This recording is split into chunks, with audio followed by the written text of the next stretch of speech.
the bride had a choice. She was not forced to marry this groom. And her decision was at that moment, that's where she could make that decision, when the cup of joy was handed to her. And if she drank from it, then she was accepting the marriage. She was accepting the proposal. Jesus, when he was at the Last Supper with his disciples, didn't he do that? Where he broke bread and poured wine and had each of them drink from the wine.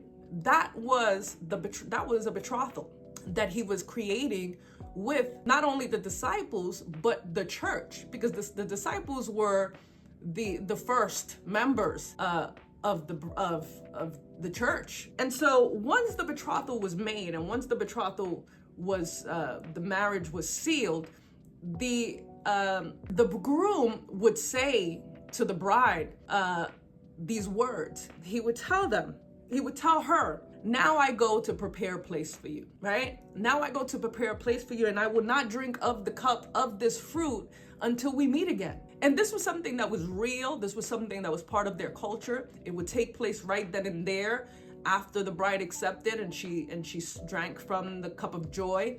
Then the groom would take a sip from it. Until this day, it's part of the formality of marriage with the Jewish, to where the husband, the groom, would go prepare a place at his father's house. So it's not like many of us do, Western American, where we're engaged and then now we go buy a house and we go off and live create a family and move out. But for them, the groom would actually build on the father's property, a wing where he would bring his wife and they would just grow as a family and even the home.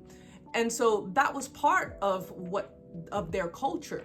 And we see that when Jesus tells his disciples, in my Father's house are many mansions. If it were not so, I would have told you. I go to prepare a place for you. And if I go and prepare a place for you, I will come again and receive you unto myself, that where I am, there you may be also. This is exactly the same thing that the groom would tell his betrothed wife at the ceremony. Now I go off. Now I'm leaving to go prepare a place for us.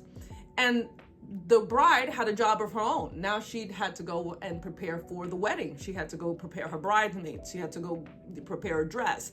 She had to go get herself ready for the day of the wedding. About a year, right?